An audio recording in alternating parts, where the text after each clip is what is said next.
think the only thing I did the night before was sleep, honestly. Because I think a lot of it was the night when we set up. That was where I did a lot of that initial work. Because we came into the studio, we had to run all the cable, run it to the board, set up all the microphones, and that was when we did our test to check to make sure everything was making noise and that they were all capturing at the same time and the delay wasn't ridiculous crazy. But beyond that, I don't know. I think I walked into it kind of holding my breath a little bit because even though everything sounded fine, I've done plenty of recordings where I'm like, I set up, sounds great, show up the day of, something goes wrong.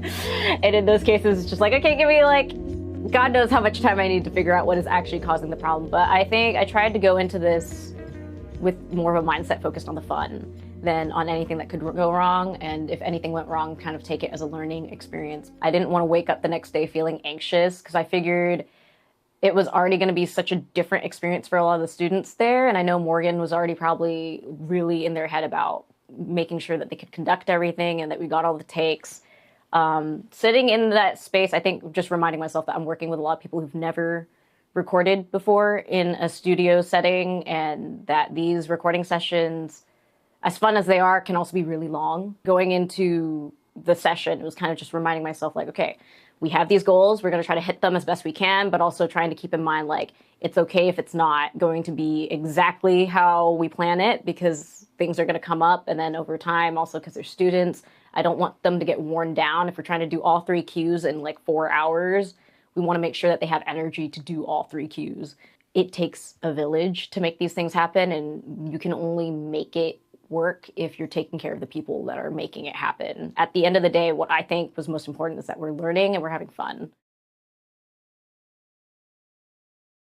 Setting levels. I figured that this was going to be an issue because normally when I gain stage, which is setting the levels for all the microphones in the space, I usually would like to have the talent that I'm working with already in there. Unfortunately, because we're working with a high school student ensemble, people have lives.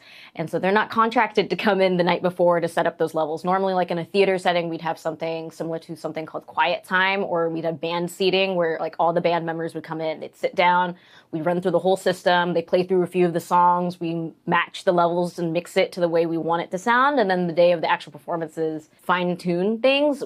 In this case, didn't have that opportunity. They come in, I think the stressful part was making sure that I had gained everything to the right volume without cutting into our time for recording. Because obviously we only had like maybe 4 or 5 hours, I think, to record the entirety of 3 cues. And that didn't include any warm-up time or quick instruction time. And that didn't include introductions and any of that other stuff that we had to do as well as a part of it. So sitting there trying to gain with my headphones in a room that's very loud because everyone's warming up, and when you're that close to the sounds, I don't think having headphones isn't really enough to really gain stage everything properly. So it was a challenge. I think the first cue, not everything was gained exactly to where I liked it. I was thinking we should call our class project Fun Guys in a Forest. Get it? Because we're a group of fun guys and also fun guys. Shush!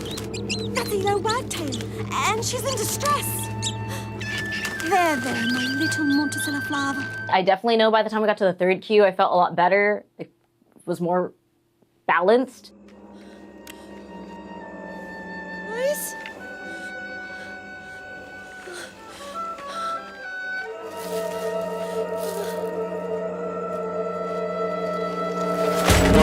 They're for leaf and stone. You picked the wrong camping spot. But there were a few things going from like the board into preamp that also created another layer of like, oh, I got all the levels on the mixer, perfect.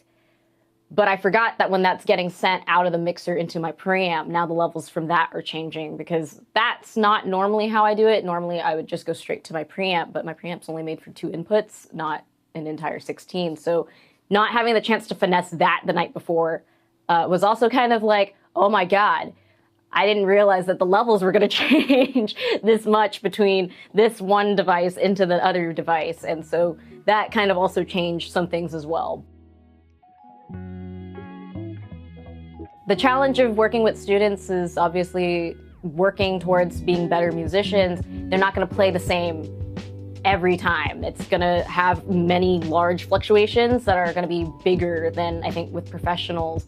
And so sometimes they would play and the level would be set and then they'd play again and then it's too quiet or something like that, and trying to adjust to be able to breathe with the ensemble. Just enough space for all that was a challenge, but I think we figured it out by the end, fortunately. I think when we finished, that was probably my favorite, because seeing everyone's faces of like, wow, we really did that. And I love being a part of that part of it. I like celebrating the collaborative, making it together kind of part, because I think the arts is that. It's the bringing together of communities and people and sharing experiences, especially if it's one different from your own, then all of a sudden it gives you a perspective that you may not have encountered on your own. And I think that was what made the project really fun, is just seeing the wonder on a lot of the students' faces of like, wow, I can't believe I got to be a part of something like this, and I got to try that, and a lot of them had a lot of fun, which I think was the biggest victory of all, was just being able to share that journey and inspire other people to do the same. Like that's what I live for, like just seeing how music inspires other people to make music and brings people together. I'm like, I love that part the most, I think. So I think my most memorable was just walking out at the end of the day, all of us very satisfied that we did something amazing together, and looking forward to possibly doing more of that. The most cliched advice in the world, but just do it. I started off of an SM57 recording strings and piano, and as an engineer now, it's not the best, but it does the job.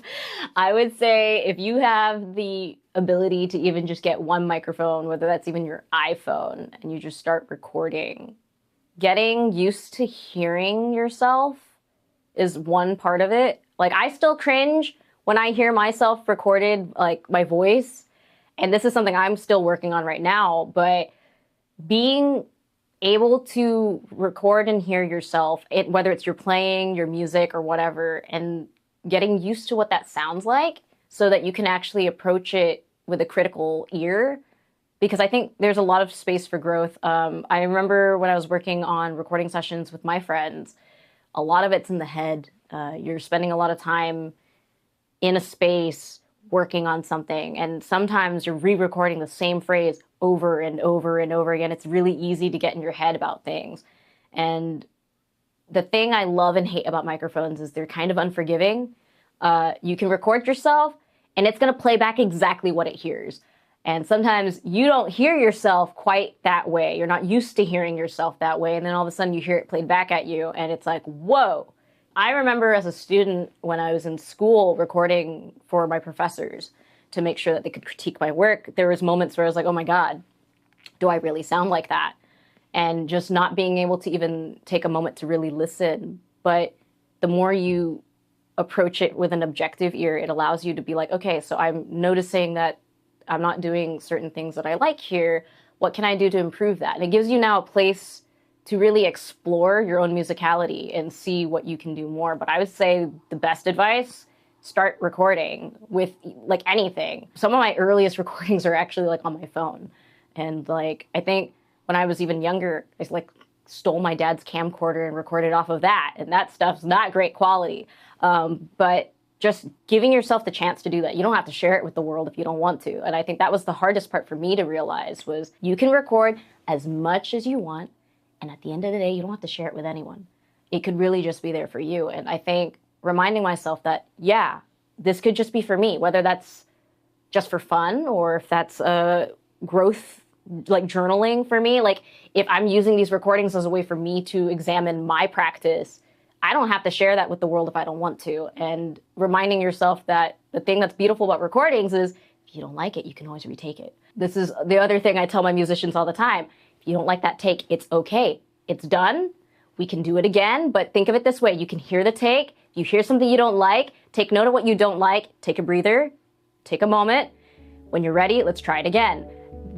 The beauty of recording is you can go back and do those things. It isn't as stressful, in my opinion, as a live performance, because you can go back and edit as many times as you want. Just try not to get caught in the spiral of overstaying in that space too. Also learn to let go of it at the same time. So I would say, yeah, best advice, give it a go. Get friends to do it with you. It's even more fun if you can all be ridiculous together, because then you don't have to be so scared and alone doing it. That's one of my favorites, is being ridiculous with my friends. Because all of a sudden now it becomes less of a serious thing, it becomes a fun thing. And who knows, you might find something magical along the way. You know, it's hard to say. I take this stuff for granted. I work with it every day, so it's become mundane for me. And then I meet people who don't touch audio in any capacity, and all of a sudden it's like sorcery. For me, I think within like the industry itself, like there's a lot of people who want to test the boundaries of what we can do, but like I'm not even sure where we're going, because there's schools of thought that want things to get crazy clarity. And so there's people who are trying to make it so like you could feel as though you're actually in that room with the people. And I think that's a really cool thing.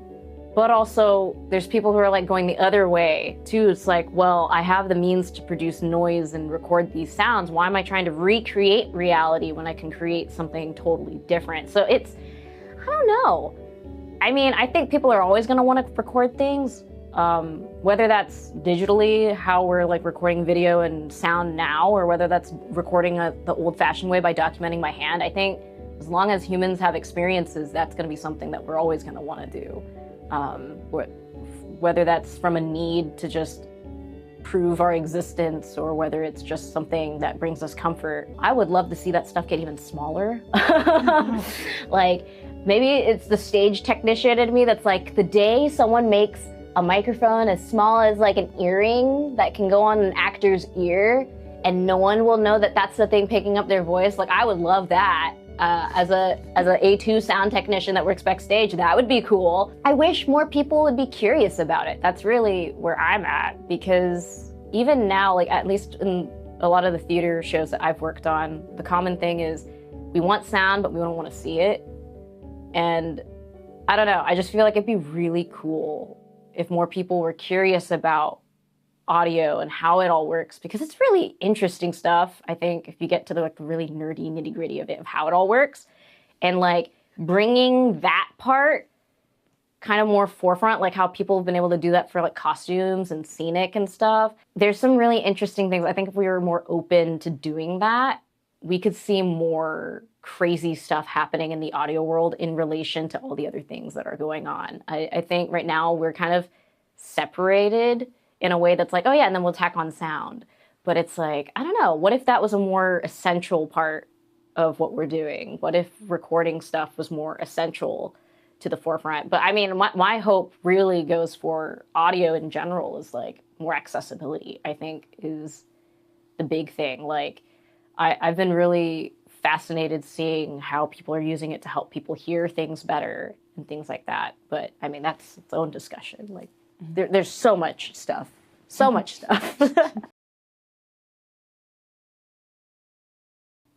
Like the first word that comes to mind is patience, but like it's not in the sense of like that I was getting frustrated, but I think more of patience and remembering that everybody I was working with comes from a very different walk of life. The way we interact, even though we're all here to make music, the way we came to it is different. The experiences that we had were different walking into it, and the experiences that we're making and coming out of it are very different. And what we walked in expecting is different. And so like having the patience to work with all of that and try to bring it together, I think was a big lesson, because I know there was a point in time where I actually felt very overwhelmed while working on this, because I kept thinking Morgan really wanted like this really polished recording the whole time while I was working on it. And the more I kept grinding my head, trying to figure out the best way to capture the ensemble, I kept thinking, what can I do to really get that polished recording? I really want to be able to produce something that we can all walk away with really proud and that they can use past this point. So I remember at one point I did sit down with Morgan and we had that talk of like, I am nervous about what I'm capable of bringing to this team. I don't know if what I have readily available to me and the skills that I have currently are going to be enough to produce the kind of work that we're hoping to produce. And that was actually a great moment for me with Morgan, because I remember them telling me, like, I don't need it to be like AAA, straight out of Hollywood sounding. And that was kind of a big moment of like, oh my gosh, I can kind of take a breath of relief, realizing that, yes, we wanted to produce something really great, but we're not stressing ourselves to the point of like breaking, because we're not aiming so high that we're crushing ourselves from that pressure. At the end of the day, it was kind of great to be reminded of like, no, I'm here to make music and have fun.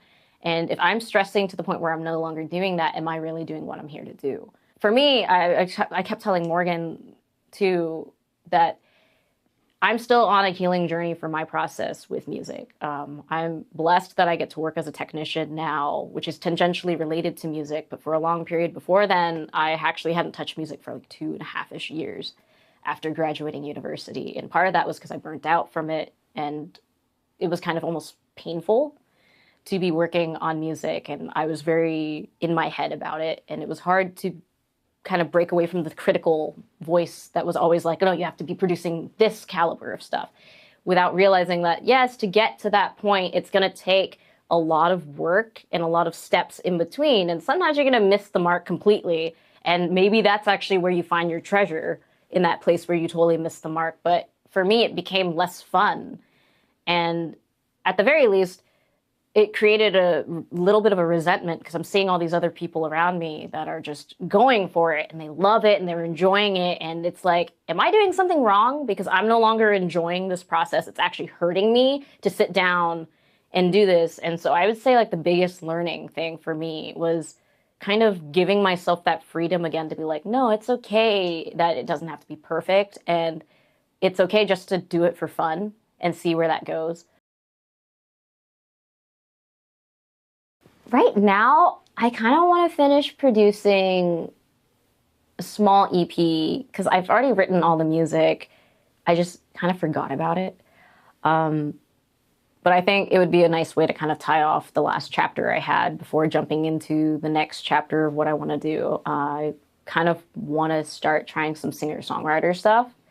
That's kind of where I think my next interest is, aside from producing like just covers of songs that I like and like making rearrangements and stuff like that. My journey right now is less about, I think, producing my own work so much as just kind of reconnecting with the things that I found fun, trying to rediscover why I love the music that I've been making, why I even chose to pursue it in the first place, and then go from there. Yeah.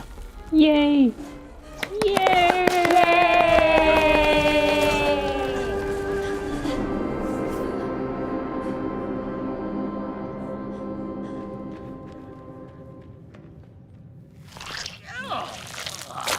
I'll give you that one, Brother Bird. All right, Sprites, let's burn the bodies and have some peppermint tea.